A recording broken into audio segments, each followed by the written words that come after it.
আসসালামু আলাইকুম। স্বাগত বাংলা ওয়ান টিভির প্রাইম নিউজে। সাথে আছি আমি নিয়ামতুল্লাহ সিরাজি। শুরুতেই থাকছে এসএনএস হুমলন সংবাদ শিরোনাম। যুক্তরাষ্ট্রে আসছে শক্তিশালী নরস্টার ঝড়, বরফ, বৃষ্টি ও ঝড় সবকিছু হতে পারে একসাথে। নতুন মার্কিন নীতিতে শরণার্থীদের গ্রেপ্তারের আশঙ্কা, গ্রিন কার্ডে দেরি হলে আটক, বাড়ছে উদ্বেগ। গোপন নথি ফাঁসের চাঞ্চল্য, এপস্টিনকে পেন্টাগনের ভবন কেনার প্রস্তাব ও বিদেশি সংযোগের অভিযোগ। এবং বাংলাদেশি কৃষক শ্রমিকদের জন্য ট্রাম্পের নতুন বাণিজ্য পদক্ষেপ, বাজারে বড় প্রভাব। এতক্ষণ শুনছিলেন শিরোনাম, এবার বিস্তারিত। যুক্তরাষ্ট্রের পূর্ব উপকূলে শক্তিশালী নরস্টার ঝড় আসছে। বরফ, বৃষ্টি ও দমকা বাতাস কোথায় কত হবে এখনও অজানা। আবহাওয়াবিদরা সতর্ক করছেন, ছোট পথ পরিবর্তন পুরো পরিস্থিতি বদলে দিতে পারে। টেক্সাস থেকে নিউ ইংল্যান্ড পর্যন্ত ঝড়ের সম্ভাবনা রয়েছে। আগামী 24 ঘন্টায় ঝড়ের প্রকৃত রূপ পরিষ্কার হবে। আবহাওয়া আপডেট দেখুন এবং প্রয়োজনীয় প্রস্তুতি নিন। যুক্তরাষ্ট্রের পূর্ব উপকূলে এই সপ্তাহান্তে আছড়ে পড়তে পারে শক্তিশালী বরফ ঝড়, যাকে বলা হয় নর্থ ইস্টার। তবে ঠিক কোথায় কতটা বরফ পড়বে তা এখনও পরিষ্কার নয়। আবহাওয়াবিদরা বলছেন, ঝড়ের পথ সামান্য এদিক সেদিক হলেই পুরো চিত্র বদলে যেতে পারে। নিউ ইংল্যান্ড থেকে মিড আটলান্টিক কোথাও ভারী বরফ, কোথাও ঠান্ডা বৃষ্টি, আবার কোথাও দমকা হাওয়া ও উপকূলীয় প্লাবন দেখা দিতে পারে। ঝড়ের একটি অংশ এখনও ক্যালিফোর্নিয়ার উপকূলের কাছে রয়েছে। এটি স্থলভাগে পৌঁছালে স্যাটেলাইট ও আবহাওয়া বেলুনের মাধ্যমে নতুন তথ্য সংগ্রহ করা হবে, যা পূর্বাভাসকে আরও নির্ভুল করবে। ন্যাশনাল ওয়েদার সার্ভিস জানিয়েছে, 21 থেকে 22 ফেব্রুয়ারি টেক্সাস থেকে নিউ ইংল্যান্ড পর্যন্ত বিস্তৃত এলাকায় বৃষ্টি, তুষার বা মিশ্র আবহাওয়া হতে পারে। ঝড় যদি উপকূল ঘেঁষে এগোয়, তাহলে বড় শহরগুলোতেও ভারী তুষারপাতের আশঙ্কা আছে। আর যদি সমুদ্রের দিকেই থাকে, তবে ডেলমার্ভা উপদ্বীপ ও পূর্ব নর্থ ক্যারোলিনায় বেশি বৃষ্টি হতে পারে। দুটি প্রধান পূর্বাভাস মডেলের ফল এক নয়। একটি বলছে কয়েক ফুট বরফ, অন্যটি বলছে মাত্র কয়েক ইঞ্চি। তাই আপাতত সতর্ক থাকাই বুদ্ধিমানের কাজ। আগামী 24 ঘন্টায় পরিস্থিতি আরও পরিষ্কার হবে। যুক্তরাষ্ট্রে আশ্রয় নেওয়া হাজারো শরণার্থী কি এবার গ্রেপ্তারের ঝুঁকিতে? নতুন অভিবাসন মেমো অনুযায়ী 1 বছরের মধ্যে গ্রিন কার্ড না পেলে বা কর্তৃপক্ষের কাছে হাজির না হলে আটক হতে পারেন অনেকেই। ট্রাম্প প্রশাসনের এই পদক্ষেপে উদ্বেগ ছড়িয়েছে পুনর্বাসন সংস্থাগুলোর মধ্যে। কি আছে নীতিতে আর কারা সবচেয়ে বেশি ঝুঁকিতে? বিস্তারিত জানুন রিপোর্টে। যুক্তরাষ্ট্রে আশ্রয় নিয়ে বসবাস করা হাজার হাজার শরণার্থীর জীবনে নতুন অনিশ্চয়তা তৈরি হয়েছে। সম্প্রতি US citizenship and immigration services এবং US immigration and customs enforcement একটি নতুন মেমো জারি করেছে। সেখানে বলা হয়েছে, যুক্তরাষ্ট্রে আসার 1 বছর পূর্ণ হলে শরণার্থীদের অবশ্যই গ্রিন কার্ডের জন্য আবেদন করতে হবে। সময় মতো আবেদন না করলে বা কর্তৃপক্ষের কাছে উপস্থিত না হলে তাদের আটক করা হতে পারে। আইন অনুযায়ী শরণার্থীরা দেশে প্রবেশের 1 বছর পরে স্থায়ী বাসিন্দা হওয়ার জন্য আবেদন করার সুযোগ পান। আগে আবেদন প্রক্রিয়ায় দেরি হলে সাধারণত তাৎক্ষণিক গ্রেফতারের ঝুঁকি ছিল না, কিন্তু নতুন নির্দেশনায় বলা হয়েছে 1 বছর পর ডিটেইন অ্যান্ড ইন্সপেক্ট বা আটক করে পুনরায় যাচাই করা হতে পারে। এমনকি আবেদন প্রক্রিয়া চলাকালীন সময়েও কাউকে আটক রাখা সম্ভব। সরকারের দাবি, এই পদক্ষেপ জাতীয় নিরাপত্তা নিশ্চিত করা, সম্ভাব্য জালিয়াতি ঠেকানো এবং অপরাধমূলক রেকর্ড যাচাই করার জন্য প্রয়োজন। তবে শরণার্থী সহায়তা সংস্থাগুলোর মতে, এতে হাজার হাজার বৈধভাবে বসবাসকারী মানুষ আতঙ্কের মধ্যে পড়বেন। অনেকেই ইতিমধ্যে দীর্ঘ ও কঠোর যাচাই বাছাই প্রক্রিয়া পেরিয়ে যুক্তরাষ্ট্রে এসেছেন। মিনেসোটায় কিছু শরণার্থী আটক হওয়ার পর একটি ফেডারেল আদালত সাময়িকভাবে আটক প্রক্রিয়া স্থগিত করেছে। তবুও নতুন এই নীতির প্রভাব নিয়ে শরণার্থী পরিবারগুলোর মধ্যে গভীর উদ্বেগ ও উৎকণ্ঠা বিরাজ করছে। গোপন নথি ফাঁসে নতুন চাঞ্চল্য, কুখ্যাত জেফরি এপস্টিনকে পেন্টাগনের ভবন কেনার প্রস্তাব। চুক্তি হলে তিনি হয়ে যেতেন কার্যত মার্কিন সরকারের বাড়িওয়ালা। শুধু তাই নয়, এফবিআই ভবন কেনা ও বিদেশি গোয়েন্দা সংযোগের অভিযোগও উঠে এসেছে। জাতীয় নিরাপত্তা ঘিরে প্রশ্নের ঝড়। বিস্তারিত জানুন পুরো রিপোর্টে। যুক্তরাষ্ট্রের বিচার বিভাগ থেকে প্রকাশিত গোপন নথিতে উঠে এসেছে চাঞ্চল্যকর তথ্য। কুখ্যাত ধনকুবের ও দণ্ডিত যৌন অপরাধী জেফ্রি এপস্টিনকে মার্কিন প্রতিরক্ষা সদর দপ্তর পেন্টাগনের একটি গুরুত্বপূর্ণ ভবন কেনার প্রস্তাব দেওয়া হয়েছিল। 2016 সালে ভার্জিনিয়ার আর্লিংটনে অবস্থিত প্রায় 84,710 বর্গমিটার আয়তনের একটি কমপ্লেক্সের জন্য $11,60,00,000 চুক্তির প্রস্তাব দেওয়া হয়। ভবনটি পেন্টাগন থেকে মাত্র 1 মাইল দূরে। নথি অনুযায়ী চুক্তি সম্পন্ন হলে এপস্টিন কার্যত মার্কিন সরকারের ল্যান্ডলর্ড হয়ে যেতেন। যদিও চূড়ান্ত লেনদেনের প্রমাণ নেই, তবু এমন প্রস্তাব জাতীয় নিরাপত্তা নিয়ে বড় প্রশ্ন তুলেছে। ফাঁস হওয়া ইমেইলে আরও দাবি করা হয়েছে এপস্টিনের ইসরায়েলের সাবেক প্রধানমন্ত্রী এহুদ বারাকের সঙ্গে ঘনিষ্ঠ সম্পর্ক ছিল এবং তাকে মোসাদের এজেন্ট হিসেবে উল্লেখ করা হয়েছে, যদিও এ দাবির স্বাধীন যাচাই হয়নি। এছাড়া এফবিআই এর কিছু ভবন কেনার প্রস্তাবও তার ঘনিষ্ঠদের মাধ্যমে দেয়া হয়েছিল। পুরো ঘটনা প্রকাশের পর গোয়েন্দা নেটওয়ার্ক ও প্রভাবশালী মহলের যোগসাজশ নিয়ে নতুন করে বিতর্ক শুরু হয়েছে। মার্কিন প্রেসিডেন্ট ডোনাল্ড ট্রাম্প মহাকাশের অশনাক্ত উড়ন্ত বস্তু ইউএফও ও এলিয়েন সংক্রান্ত সরকারি গোপন নথি জনসমক্ষে আনার নির্দেশ দিয়েছেন। প্রতিরক্ষা দপ্তর সহ সংশ্লিষ্ট সব সংস্থাকে তথ্য শনাক্ত ও প্রকাশের প্রক্রিয়া শুরু করতে বলা হয়েছে। সাবেক প্রেসিডেন্ট বারাক ওবামার মন্তব্যের পরিপ্রেক্ষিতে এই পদক্ষেপ নেওয়া হয়েছে। মার্কিন প্রেসিডেন্ট ডোনাল্ড ট্রাম্প মহাকাশের অশনাক্ত উড়ন্ত বস্তু এবং ভিন গ্রহের প্রাণী বা এলিয়েন সংক্রান্ত সরকারি গোপন নথি জনসমক্ষে আনার নির্দেশ দিয়েছেন। বৃহস্পতিবার রাতে তিনি নিজের সামাজিক মাধ্যম ট্রুথ সোশ্যালে প্রতিরক্ষা দপ্তর সহ সংশ্লিষ্ট সব ফেডারেল সংস্থাকে এসব তথ্য শনাক্ত ও প্রকাশের প্রক্রিয়া শুরু করার নির্দেশ দেন।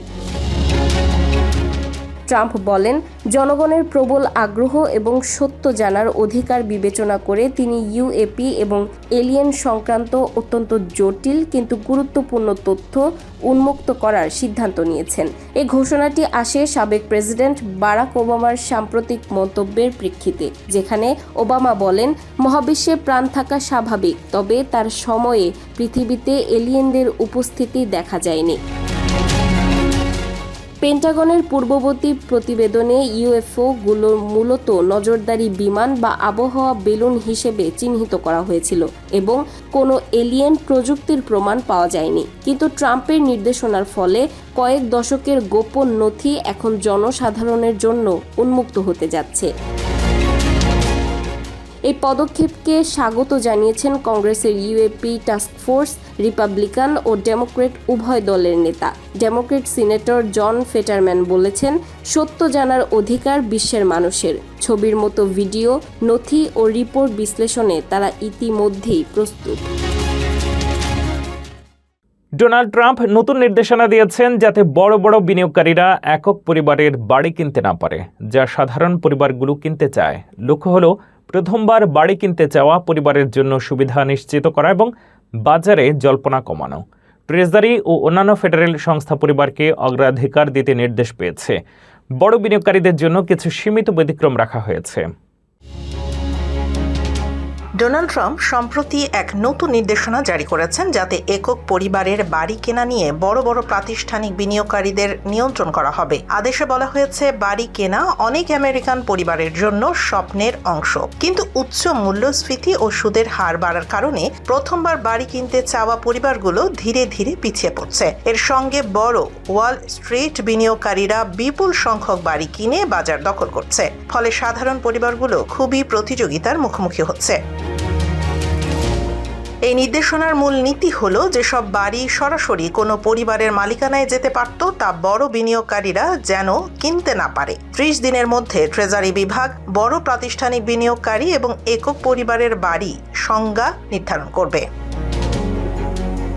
এছাড়াও department of housing and urban development এবং অন্যান্য ফেডারেল সংস্থাগুলোকে নির্দেশ দেওয়া হয়েছে সরকারি সম্পত্তি বিক্রিতে পরিবারের অগ্রাধিকার রাখা এবং বড় বিনিয়োগকারীদের কাছে বাড়ি হস্তান্তর সীমিত করা।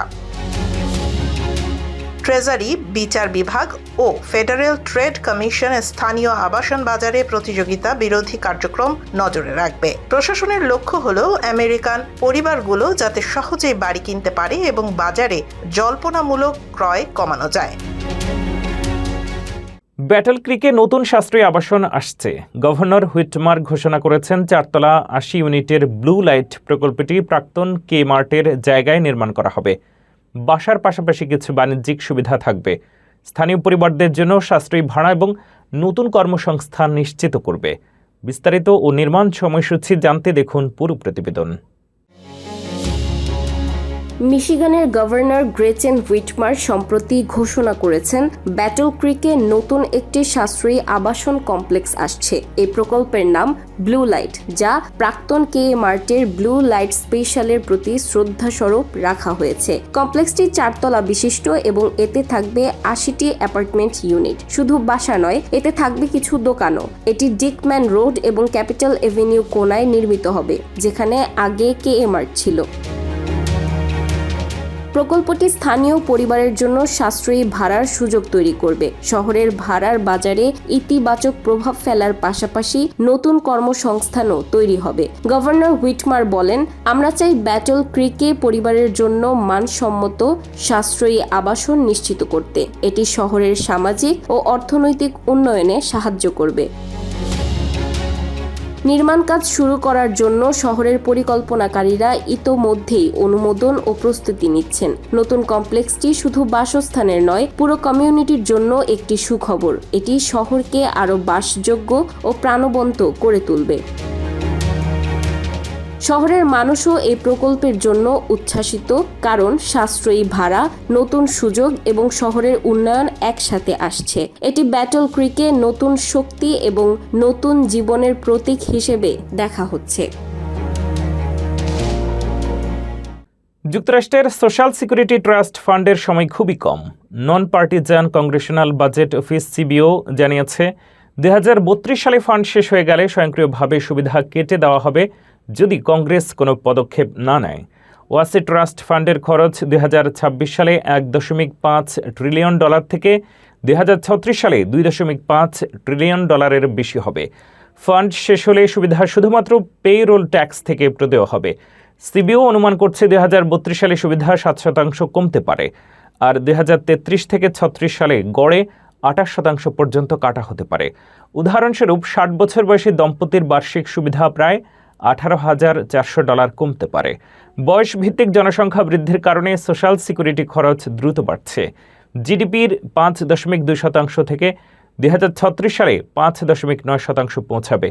বাধ্যতামূলক ব্যয় যেমন সোশ্যাল সিকিউরিটি ও মেডিকেয়ার ফেডারেল বাজেটের মূল চালিকা শক্তি।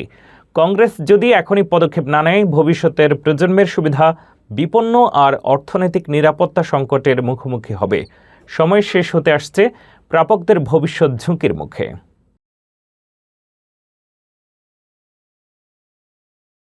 নিউ ইয়র্কে রোবোট্যাক্সি চালুর পরিকল্পনা আপাতত থেমে গেল। গভর্নর ক্যাথি হোকুল সমর্থন না পাওয়ার প্রস্তাব প্রত্যাহার করেছেন, যা ওয়েমোর সম্প্রসারণ পরিকল্পনার বড় ধাক্কা। নিরাপত্তা বিতর্ক ও আইনগত জটিলতার মধ্যেই এখন অনিশ্চিত ভবিষ্যৎ স্বয়ংচালিত ট্যাক্সি পরিষেবার। বিস্তারিত জানতে দেখুন পুরো প্রতিবেদন। নিউ ইয়র্কে রোবোট্যাক্সি চালুর পরিকল্পনায় বড় ধাক্কা। গভর্নর ক্যাথি হোকুল ছোট শহরগুলোতে বাণিজ্যিক স্বয়ংচালিত ট্যাক্সি চালুর প্রস্তাব প্রত্যাহার করেছেন। গভর্নরের দপ্তর জানিয়েছে, আইনসভা ও সংশ্লিষ্ট অংশীজনদের সঙ্গে আলোচনায় পর্যাপ্ত সমর্থন না পাওয়ায় এই সিদ্ধান্ত নেওয়া হয়েছে। এই পদক্ষেপে সবচেয়ে বড় আঘাত পেয়েছে অ্যালফাবেটের স্বচালিত গাড়ি ইউনিট ওয়েমো। গত আগস্টে ওয়েমো নিউ ইয়র্ক সিটিতে পরীক্ষামূলক অনুমতি পেলেও গাড়িতে প্রশিক্ষিত চালক রাখার শর্ত ছিল। বর্তমানে নিউ ইয়র্কে চালকবিহীন গাড়ি দিয়ে ভাড়া নেওয়ার অনুমতি নেই। কোম্পানিটি জানিয়েছে, তাদের পরীক্ষার অনুমতি 31 মার্চে শেষ হবে। নবায়ন না হলে কার্যক্রম বন্ধ হয়ে যেতে পারে। ওয়েমো ইতোমধ্যে San Francisco, Los Angeles, Phoenix, Austin ও আটলান্টা সহ বিভিন্ন শহরে প্রতি সপ্তাহে প্রায় 4 লাখ ড্রাইভারলেস রাইড দিচ্ছে। নিউ ইয়র্ককে তারা বড় বাজার হিসেবে দেখছিল, তবে নিরাপত্তা ইস্যুতে বিতর্ক বাড়ছে। সম্প্রতি ক্যালিফোর্নিয়ায় একটি স্বয়ংচালিত গাড়ির ধাক্কায় এক কিশোরী আহত হওয়ার পর তদন্ত শুরু হয়েছে। সমালোচকদের মতে প্রযুক্তি এখনও পুরোপুরি নিরাপদ নয়। ওয়েমো বলছে তারা হতাশ হলেও নিউ ইয়র্কে সেবা চালুর লক্ষ্যে আইনসভায় কাজ চালিয়ে যাবে। অন্যদিকে প্রযুক্তি সমর্থকরা দাবি করছেন স্বয়ংচালিত গাড়ি দীর্ঘমেয়াদে সড়ক নিরাপত্তা বাড়াতে পারে। এখন দেখার বিষয় ভবিষ্যতে আইনগত জট কাটিয়ে রোবোট্যাক্সি নিউ ইয়র্কে চালু হয় কিনা। নিউ ইয়র্কে বড় ধাক্কা খেল অ্যামাজন কর্মীরা। ম্যানহাটনের 1440 ব্রডওয়ে অফিসে জানুয়ারিতে প্রায় 135 জন কর্পোরেট কর্মী ছাঁটাই হয়েছেন। পাশাপাশি নিউ ইয়র্ক ভিত্তিক আরও শতাধিক কর্মী চাকরি হারিয়েছেন বলে জানা গেছে। এই পদক্ষেপ কোম্পানির চলমান বৃহৎ পুনর্গঠন পরিকল্পনার অংশ। গত মাসে অ্যামাজন প্রায় 16,000 পদ বাতিলের ঘোষণা দেয়। লক্ষ্য ব্যবস্থাপনার স্তর কমানো, অতিরিক্ত নিয়ম কানুন হ্রাস ও সিদ্ধান্ত গ্রহণ প্রক্রিয়া দ্রুত করা। একই সঙ্গে কৃত্রিম বুদ্ধিমত্তা ও নতুন প্রযুক্তিতে বিনিয়োগ বাড়ানোর কথাও জানানো হয়েছে। এর আগে অক্টোবরে আরও 14,000 কর্পোরেট পদ কাটা হয়। সব মিলিয়ে সাম্প্রতিক সময়ে প্রায় 30,000 চাকরি ছাঁটাই করেছে কোম্পানিটি, যা তাদের 30 বছরের ইতিহাসে সবচেয়ে বড় কর্মী সংকোচন। যদিও অ্যামাজনের বৈশ্বিক কর্মী সংখ্যা প্রায় 15,80,000, তবুও কর্পোরেট কর্মীদের প্রায় 10% এই ছাঁটাইয়ের প্রভাবের মধ্যে পড়েছেন। বিশেষজ্ঞদের মতে প্রযুক্তি নির্ভর ভবিষ্যতের দিকে ঝুঁকতেই এই কঠিন সিদ্ধান্ত নিচ্ছে প্রতিষ্ঠানটি।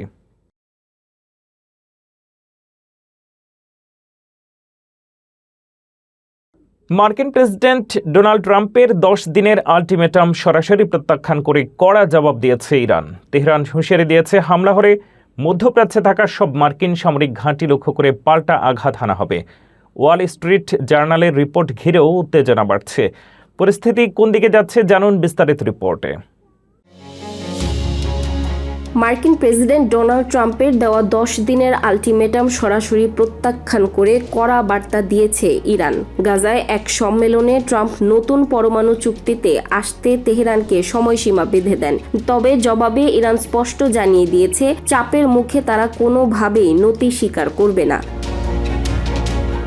জাতিসংঘে নিযুক্ত ইরানের স্থায়ী দূত মহাসচিব আন্তোনিও গুতেরেসের কাছে পাঠানো চিঠিতে সতর্ক করে বলেছেন, যুক্তরাষ্ট্র হামলা চালালে মধ্যপ্রাচ্যে থাকা সব মার্কিন সামরিক ঘাঁটি লক্ষ্য করে বিধ্বংসী পাল্টা আঘাত হানা হবে। ইরান যুদ্ধ চায় না, কিন্তু সার্বভৌমত্বে আঘাত এলে চুপ থাকবে না বলেও জানানো হয়েছে। এদিকে মার্কিন সংবাদ মাধ্যম ওয়াল স্ট্রিট জার্নালের প্রতিবেদনে দাবি করা হয়েছে তেহরানকে চাপে ফেলতে সীমিত হামলার পরিকল্পনা বিবেচনায় রয়েছে। প্রয়োজনে ইরানের শীর্ষ নেতৃত্বের বিরুদ্ধে কঠোর পদক্ষেপের কথাও উঠে এসেছে।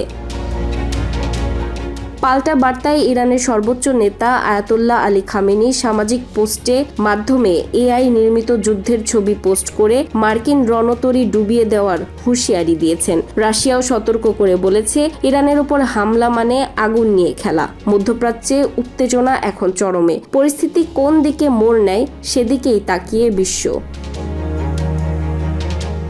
মার্কিন প্রেসিডেন্ট ডোনাল্ড ট্রাম্প বাংলাদেশের কৃষক ও শ্রমিকদের কল্যাণে নতুন পারস্পরিক বাণিজ্য চুক্তি ঘোষণা করেছেন। যুক্তরাষ্ট্র থেকে শুল্কমুক্ত কৃষি ও অন্যান্য পণ্য আসার ফলে বাজারে প্রভাব পড়বে। তবে অর্থনীতিবিদরা সতর্ক করেছেন রপ্তানি বাড়বে না এবং বিশ্ব বাণিজ্য সংস্থার নীতি লঙ্ঘনের কারণে দেশের বাণিজ্যে চ্যালেঞ্জ তৈরি হতে পারে। মার্কিন প্রেসিডেন্ট ডোনাল্ড ট্রাম্প বাংলাদেশি কৃষক ও শ্রমিকদের কল্যাণের কথা উল্লেখ করেছেন পারস্পরিক বাণিজ্য চুক্তি নিয়ে। চুক্তি স্বাক্ষর হয় অন্তর্বর্তী সরকারের শেষ সময়ে জাতীয় সংসদ নির্বাচনের আগ মুহূর্তে। চুক্তি কার্যকর হলে যুক্তরাষ্ট্রের 1555টি পণ্য বাংলাদেশে শুল্ক মুক্ত সুবিধা পাবে, যার মধ্যে অধিকাংশই কৃষিজাত।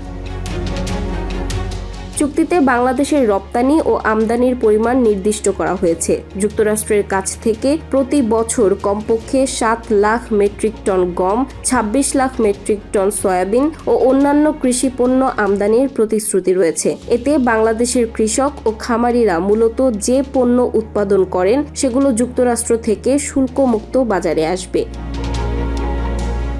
বাণিজ্যিক সুবিধার পাশাপাশি তৈরি পোশাক খাতের জন্য বিশেষ সুবিধা রাখা হয়েছে। যুক্তরাষ্ট্র থেকে তুলা ও সুতা আমদানি করে পোশাক রপ্তানি করলে শুল্ক মুক্ত সুবিধা পাবেন বাংলাদেশি উদ্যোক্তারা। তবে অর্থনীতিবিদ ও ব্যবসায়ীদের মতে চুক্তি রপ্তানি বাড়াবে না, উল্টো বিশ্ব বাণিজ্য সংস্থার নীতি লঙ্ঘনের কারণে অন্য দেশের সঙ্গে বাণিজ্যে চ্যালেঞ্জ হতে পারে। চুক্তি এখনও কার্যকর হয়নি। উভয় দেশের সংসদে পাস এবং আইন সংশোধনের প্রয়োজন রয়েছে। বিশেষজ্ঞরা বলছেন, শেষ পর্যন্ত পাল্টা শুল্ক বা অন্যান্য বাধা বিবেচনায় নিয়ে কৌশলে সামলাতে হবে। শেষ করছি বিনোদন সংবাদ দিয়ে।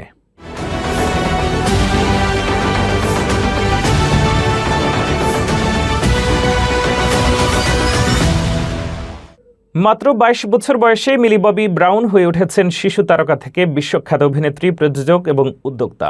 2004 সালে 19 ফেব্রুয়ারি স্পেনের মারবেলায় জন্ম নেন মিলি। অল্প বয়সে পরিবারসহ ইংল্যান্ড ও পরে যুক্তরাষ্ট্রে পাড়ি জমান। লস অ্যাঞ্জেলেসে কঠোর পরিশ্রম, অডিশনে বারবার না শোনা আর পরিবারের আর্থিক চ্যালেঞ্জ সবকিছুর মধ্যেও তার স্বপ্ন অটল থাকে। 2016 সালে নেটফ্লিক্সের স্ট্রেঞ্জার থিংসের 11 চরিত্রে অভিনয় তাকে রাতারাতি আইকন বানায়। রহস্যময়, কম কথার চরিত্রে দর্শকদের হৃদয় জয় করে নেয়। এমনকি কিশোর বয়সে এমি মনোনয়নও আসে।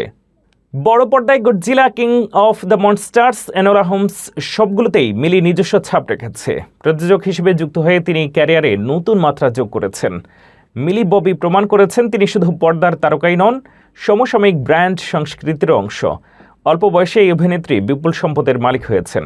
তার মোট সম্পদের পরিমাণ $20 মিলিয়ন বা 245 কোটি টাকার বেশি, যা টিভি সিরিজের পারিশ্রমিক, চলচ্চিত্র ব্র্যান্ড এন্ডোর্সমেন্ট ও নিজস্ব ব্যবসা থেকে এসেছে। এ ছিল বাংলাদেশ টিভির প্রাইম নিউজে। পরবর্তী প্রাইম নিউজ দেখার আমন্ত্রণ জানিয়ে শেষ করছি এখানেই। এতক্ষণ সাথে থাকার জন্য ধন্যবাদ।